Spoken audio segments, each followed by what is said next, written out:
안녕하세요. 위기 상담 또 이렇게 강의를 시작합니다. 제7장 재해 문제와 위기에 대한 것입니다. 우리 삶 속에 일어날 수 있는 재해 혹은 재난의 문제죠. 재난이 덮쳤을 때에 재난은 단순한 사건 사고를 넘어서는 큰 재해, 큰 문제를 말하는 거죠. 이런 재난, 재해를 만났을 때 어떻게 도와줄 수가 있고 어떻게 해지나갈 수가 있고 이런 문제 앞에서 심리적으로 어려움을 당하는 내담자와 함께 할 때 어떤 지원을 할 수 있을 것인가에 대해서 한번 공부해 봅니다. 우리나라에도 때때로 재난, 재해가 일어날 수 있습니다. 지진, 경주에 일어난 지진이라든지 또 삼풍 백화점 붕괴되는 사건, 성수대교 무너지는 사건 이런 것들도 재해, 재난에 속한다고 볼 수가 있죠.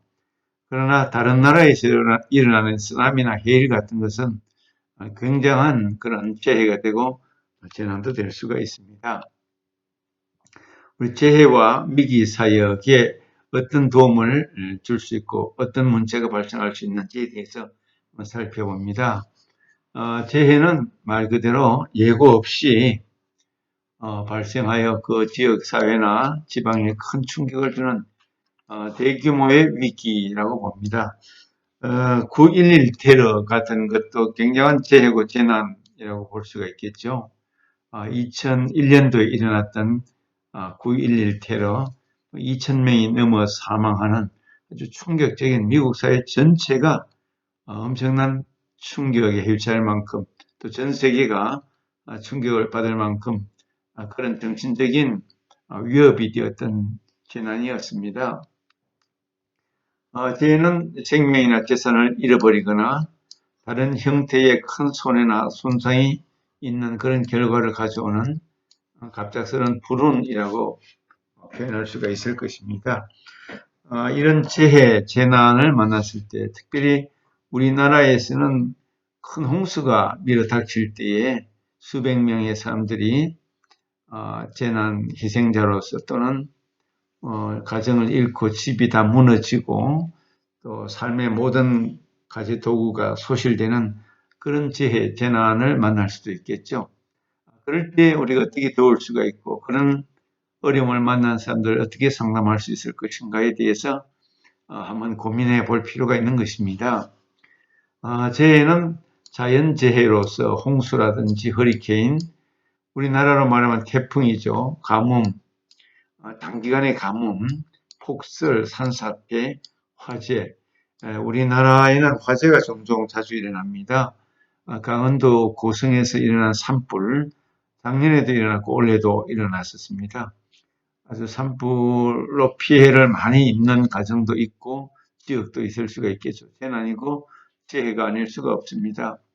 이런 자연재해도 있고 인간에 의해서 발생하는 전쟁, 테러, 사고, 화학적 오염이라든지 기타 환경적인 그런 오염들이 발생할 수가 있을 것입니다. 이런 재해를 만났을 때에 우리 인간에게 다가오는 불안, 심리, 공포, 두려움, 또 오랫동안 PTSD 같은 그런 후유증을 겪을 수도 있는 것이죠.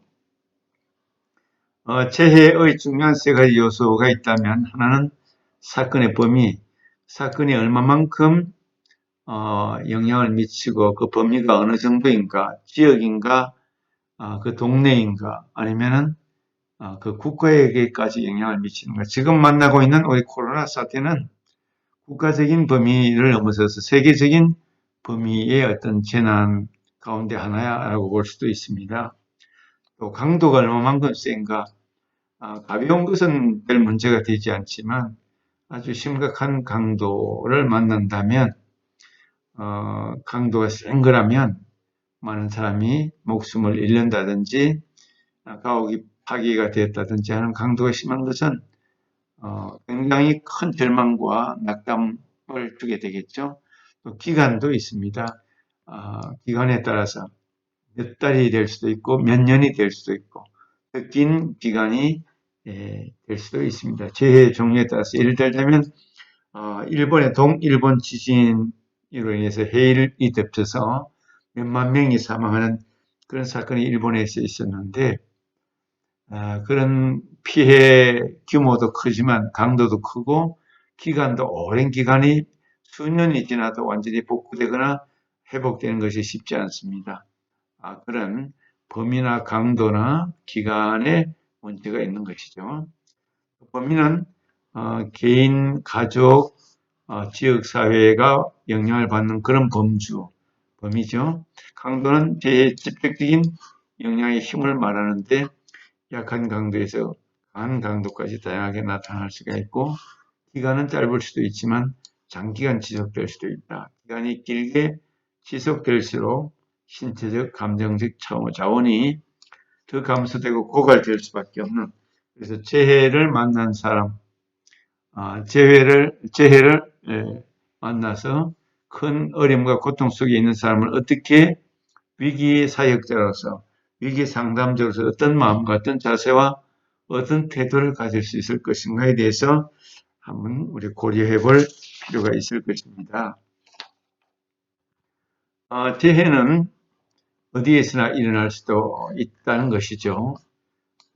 이것은 뭐 예측할 수도 없고 갑자기 일어나는 거죠. 뭐 갑자기 예를 들어서 태풍이 온다. 물론 하루 이틀 또는 일주일 정도 전에 알 수는 있지만 그걸 대비하는 것이 쉬운 문제는 아닙니다. 자연과 싸우고 천재지변과 싸우고 맞서는 것은 인간의 힘으로서 한계가 있기 때문에 어려움이 많이 있는 것이죠. 재해를 당한 지역사회가 그 사건에 반응하는 일에는 사건의 진정 과정에서 어떤 패턴이나 인식 체계를 따르는 경향이 있다. 재해를 당한 그 지역사회가 어떻게 반응을 하느냐는 사건이 일어나는 과정, 예를 들어서 어떤 사건이 유사한 사건이 과거에 있었다고 한다면 어떤 패턴이 대응 패턴이 만들어져 있고 또 그에 대한 사람들의 인식의 어떤 체계도 만들어져 있는 것이죠. 예를 들어서 코로나 사태가 발생했을 때 우리는 그 이전에 메르스라든지 사스라든지 이런 거에 대한 대응 체계가 있었기 때문에 과거의 경험이 있었기 때문에 코로나를 만났을 때 더 잘 과거의 경험 때문에 어떤 패턴이 만들어져 있고 인식 체계가 있어서 더 잘 대응할 수가 있다 그렇게 볼 수도 있을 것입니다. 이런 단계를 보면 먼저 재해가 일어나기 전 단계, 재해가 있기 전 지역사회는 아무런 의식이 없이 기능하는 경향이 있고 재해가 일어나는 것을 부정할 수도 있다. 예. 우리가 편안하게 살고 있는데 안전한 우리 사회에 어떤 재난, 재해가 있을 것인가. 사람들은 느슨하게 의식을 풀고 긴장을 풀고 편안하게 살 수가 있죠. 그러나 재해가 발생하면 충격 단계에 빠지게 됩니다. 재해가 발생했을 때 지역사회에 미치는 충격은 개인에게 미치는 충격과 비슷하다. 보통의 반응은 마비가 되고 정신적으로 마비가 되고 또 공포감에 사로잡히고 또 서로 간에 불신이 일어나는 그런 문제에 빠지게 됩니다. 이번 코로나 사태를 보면서 미국이나 다른 나라에서는 사재기 현상이 일어나고 여러 가지 허둥지둥되는 그런 모습들을 볼 수가 있습니다. 그만큼 사회가 마비가 될 수도 있고 공포감, 불안감에 휩싸일 수도 있고 또 서로 간에 국가에 대한 불신 또 이웃 간에 대한 불신도 발생할 수가 있는 만큼 충격의 단계가 되는 거죠. 또 영웅적인 반응 단계 초기에 재해를 만났을 때 초기에 어떤 사람들은 영웅적인 반응을 보입니다. 이런 행동은 최초의 반응자에게서 시작되며 일반인도 막대한 에너지를 사용하면서 가족, 친구, 낯선 이들을 돕는 영웅적인 구조 노력에 개입하게 되는 거죠. 어떤 사건, 사고가 일어나면 지진이라든지 큰 문제가 일어났을 때 꼭 영웅적인 사람들을 소개합니다.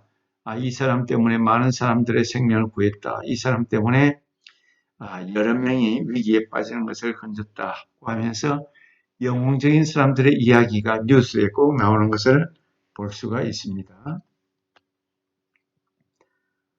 그 다음에 이제 네 번째로 목록을 작성하는 단계가 옵니다. 재해가 닥치면 처음에는 정신이 없고 모든 사람들이 긴장하고 또 의식이 제 기능을 발휘하지 못할 만큼 또 마비되는 그런 단계가 있지만 이제 시간이 지나면서 목록을 작성하는 그런 단계가 있게 되어 있습니다.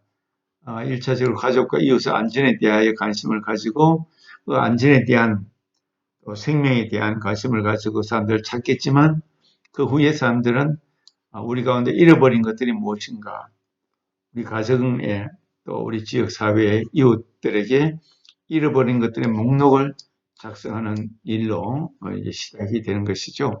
정신이 돌아오면 사람들은 이렇게 여러 가지 목록을 찾게 되어 있습니다.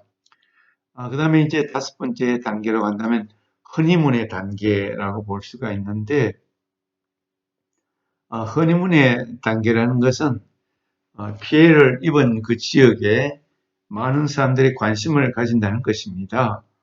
방송이라든지 각종 매체라든지 각 지역에서 그 피해를 입은 사람들에게 동정심을 보내고 관심을 가지게 되고, 다양한 유명 인사들이 방문하고 위로하고 정치가들도 위문을 하고 위로를 하게 되죠.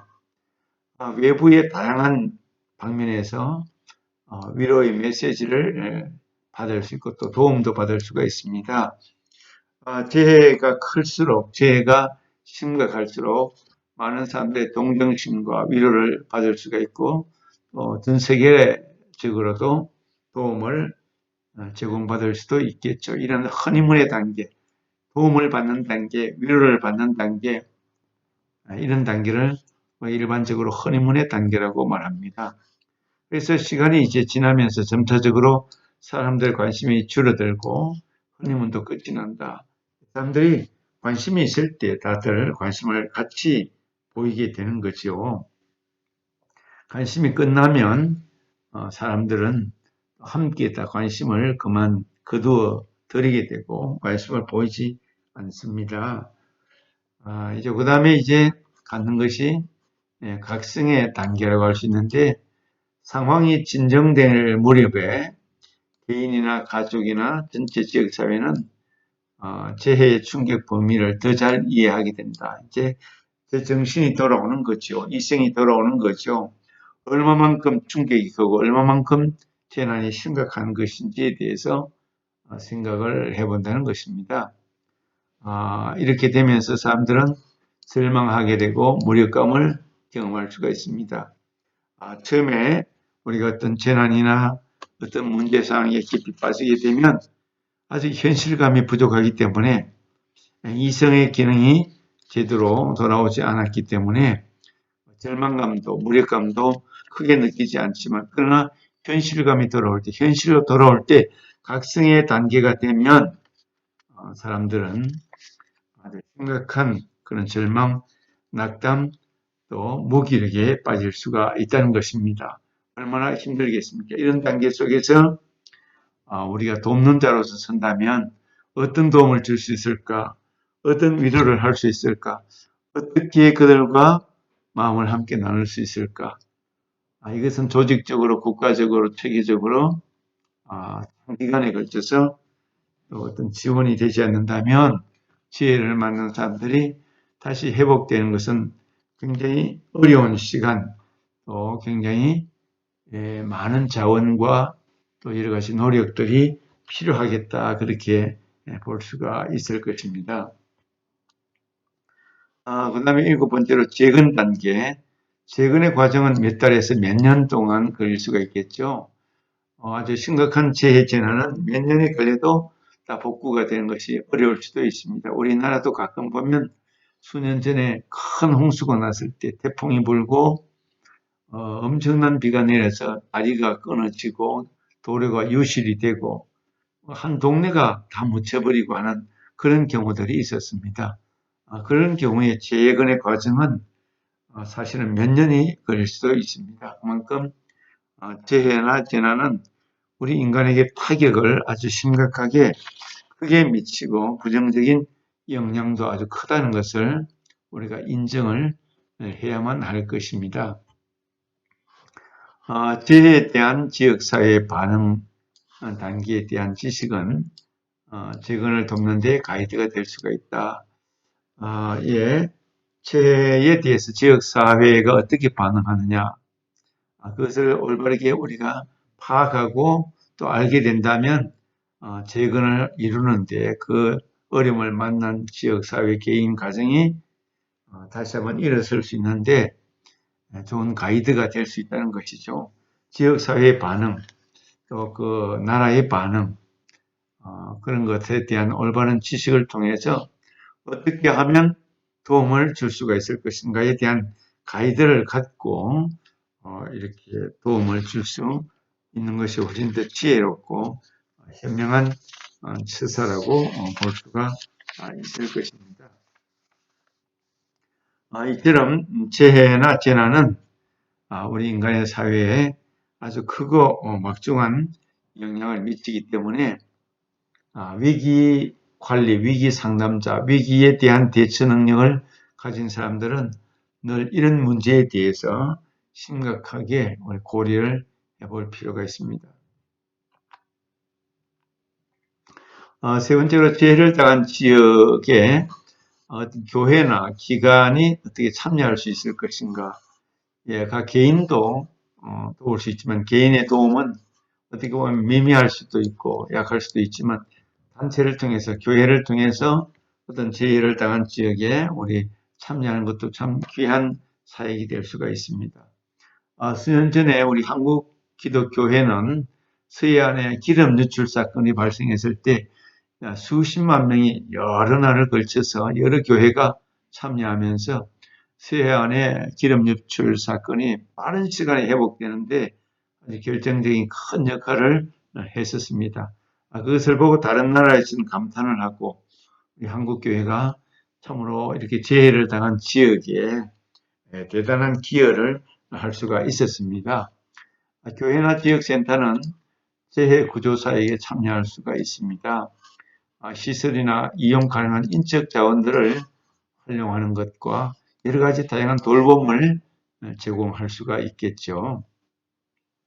그래서 교회나 기관들, 지역의 각 기관들, 사회단체들이 제공할 수 있는 돌봄의 종류들을 보면 기본적인 필요, 재난을 만난 사람들에게 기본적인 필요, 생필품이라든지 잠자리라든지 어떤 당장 삶을 살아가는 데 필요한 기본적인 필요를 우선적으로 제공할 수가 있을 것입니다. 그 다음에 고치고 청소하는 사역, 홍수가 났다, 지진이 일어났다, 어떤 큰 문제가 발생한 지역과 가정에는 파괴의 흔적들이 아주 많이 남아있고 고치고 치우고 청소해야 할 그런 작업들이 엄청나게 많이 있을 것입니다. 그런 것들을 위기 사역자들은 도울 수가 있습니다. 또 교통수단으로 재해 상황에는 다양한 교통수단이 다 중단이 되고 도로가 끊어졌다. 또 여러 가지 재난을 통해서 문명의 기술과 이기 도구들이 중단이 될 수밖에 없는 그런 어려움을 만날 수도 있는 거죠. 이것을 지원할 자원이 요구가 되는 것이죠. 그래서 교통수단도 많이 제공하고 또 함께 참여할 수가 있을 것입니다. 또 상담, 심리적인, 정신적인 상담의 지원, 많은 상실을 이겨내야 할 재해 사건을 겪은 가족들을 상담해야 할 그런 필요성도 제기가 되고 있습니다.